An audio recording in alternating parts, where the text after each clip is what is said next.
Hello everyone. ఇండియాకి మాల్దీవ్స్కి జరుగుతున్న ఒక కోల్డ్ వార్ గురించి మనం అందరం కూడా ఫాలో అవుతున్నాము.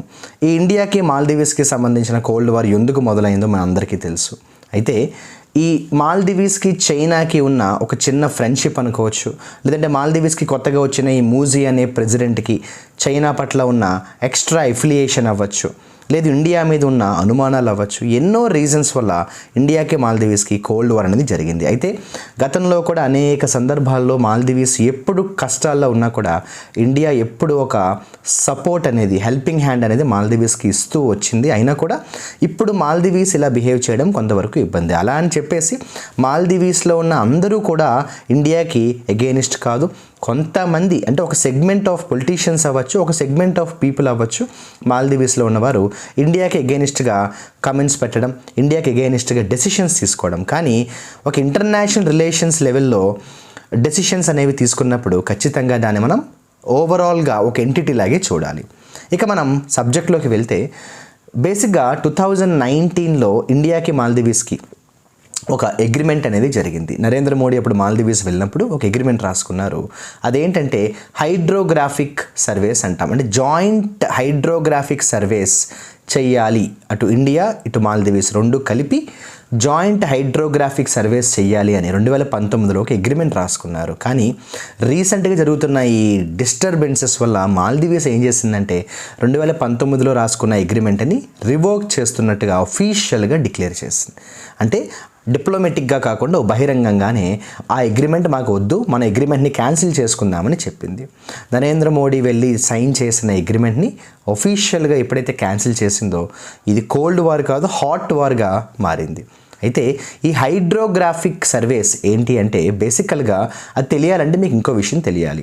ఏంటంటే హైడ్రోగ్రాఫిక్ డేటా అనేది చాలా అడ్వాంటేజెస్ కలిగి ఉన్న ఒక ఇన్ఫర్మేషన్ అన్నమాట.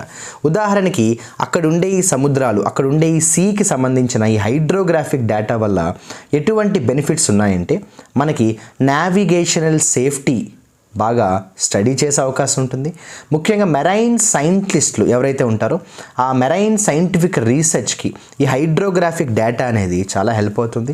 ఎన్వైరన్మెంటల్ మానిటరింగ్కి కూడా ఈ హైడ్రోగ్రాఫిక్ డేటా అనేది చాలా హెల్ప్ అవుతుంది. మరీ ముఖ్యంగా నాన్ మిలిటరీ ఆబ్జెక్టివ్స్కి డెవలప్ అవ్వాలంటే ఈ హైడ్రోగ్రాఫిక్ డేటా అనేది చాలా బాగా హెల్ప్ అవుతుంది.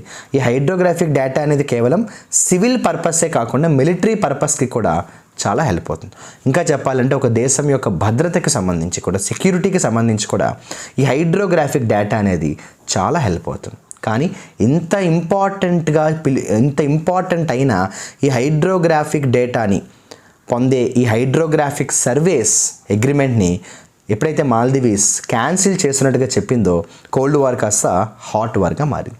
ఇక్కడ ముఖ్య గమనిక ఏంటంటే చైనా ఆల్రెడీ ఈ హైడ్రోగ్రాఫిక్ సర్వేస్ విషయంలో మాల్దీవ్స్తో మనకంటే ఒక అడుగు ముందే ఉందట.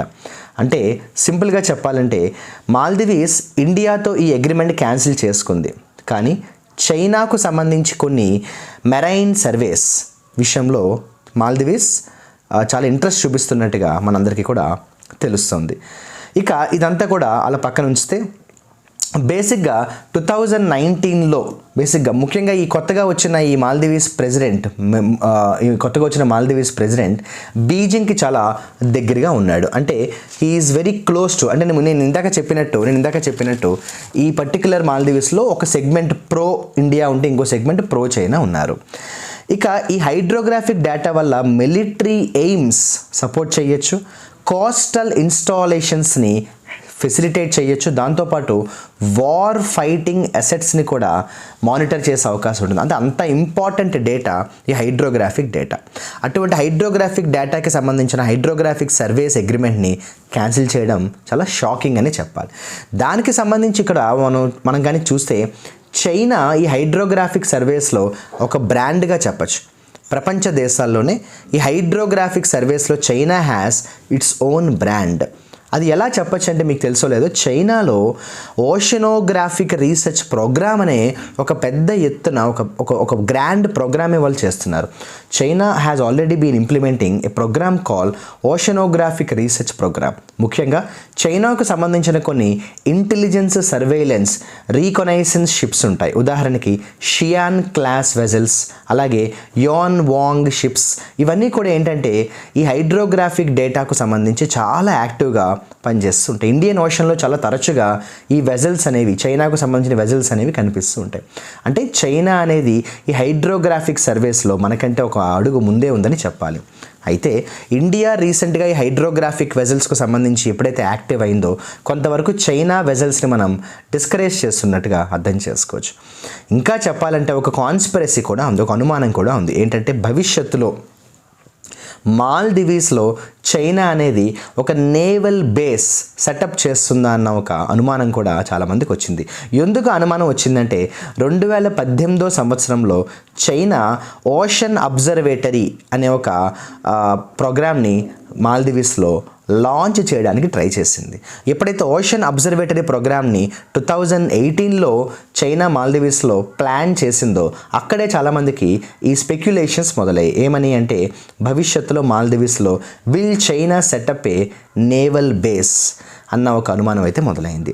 దాంతోపాటుగా మాల్దీవ్స్కి ఎందుకు ఇండియా అంటే అంత డౌట్ వచ్చింది అంటే హైడ్రోగ్రాఫిక్ సర్వేస్ అగ్రిమెంట్ని క్యాన్సిల్ చేసేంత అనుమానం ఎందుకు వచ్చింది అంటే మాల్దీవ్స్ ఏమనుకుందంటే ఇండియా ఈ హైడ్రోగ్రాఫిక్ డేటా ద్వారా వచ్చిన ఈ ఇన్ఫర్మేషన్ని రాంగ్ వేలో వాడుతుందేమో. మరీ ముఖ్యంగా మాల్దీవ్స్ ఇంటెలిజెన్స్ రిపోర్ట్స్ని మనం దొంగతనంగా ఈ డేటా ద్వారా స్టడీ చేసేసి మాల్దీవ్స్కి మనం ఏదైనా ఒక శత్రువుగా మారతామా, అంటే మాల్దీవ్స్ని ఇబ్బంది పెడతాం భవిష్యత్తులో అన్న డౌట్స్ అనేవి మాల్దీవ్స్ ఓపెన్గా ఇండైరెక్ట్గా ఆ ఇండికేషన్స్ అనేవి ఇచ్చింది.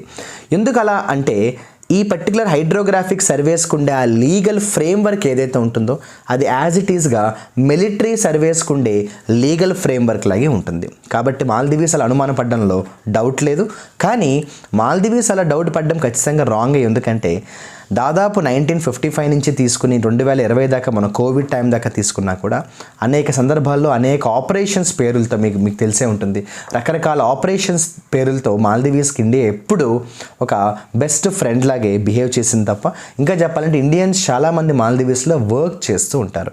చాలామంది అనుకుంటారు మాల్దీవ్స్ అనేది కేవలం టూరిస్ట్ ప్లేస్ మాత్రమే అని. కాదు, ఇండియా నుంచి ముఖ్యంగా కేరళ, ఆంధ్ర నుంచి, తెలంగాణ నుంచి, సౌత్ ఇండియా నుంచి చాలామంది మాల్దీవ్స్లో ముఖ్యంగా టీచర్స్ అనేవారు చాలామంది మాల్దీవ్స్లో వర్క్ చేస్తూ ఉంటారు. అయితే ఈ హైడ్రోగ్రాఫిక్ సర్వేస్కు సంబంధించిన ఇందాక చెప్పినట్టు ఇండియా చైనా కంటే ఒక అడుగు వెనకే ఉన్నా కూడా ఇండియా ఏమీ తక్కువది కాదండి. ఎందుకంటే ఈ హైడ్రోగ్రాఫిక్ సర్వేస్ విషయంలో అప్పట్లో 1990s ప్రాంతంలోనే ఇండియా మారిషస్కి గైడెన్స్ అందించింది, ట్రైనింగ్ కూడా అందించింది. ఇదంతా ఇలా ఉంటే భవిష్యత్తులో మాల్దీవ్స్ అర్థం చేసుకోవాల్సిన విషయం ఒకటి ఉంది. అదేంటంటే తను అనుకుంటోంది ఇండియా తన శత్రువు అని, చైనా తన మిత్రుడని. బట్ ఎవరు రియల్ ఫ్రెండ్, ఎవరు రియల్ ఎనిమీ అనేది మనం చెప్పడం కంటే let's wait and the time will decide everything. But ఒక అడ్వైస్ మాత్రం చెప్పగలం మాల్దీవ్స్కి, మీరు ఒక రాంగ్ అయితే చేస్తున్నారు, you're doing a wrong thing. ఒకసారి గతాన్ని గుర్తు తెచ్చుకోండి. ఇక టూరిజంకి సంబంధించి ఖచ్చితంగా ఇంత హాట్ వార్ జరుగుతున్నప్పుడు మన టూరిజం బెస్ట్ కాబట్టి మన టూరిజంని మనం ప్రమోట్ చేసుకునే పనిలో ఆల్రెడీ అందరం కూడా బిజీగా ఉన్నామన్న విషయం అందరికీ తెలుసు.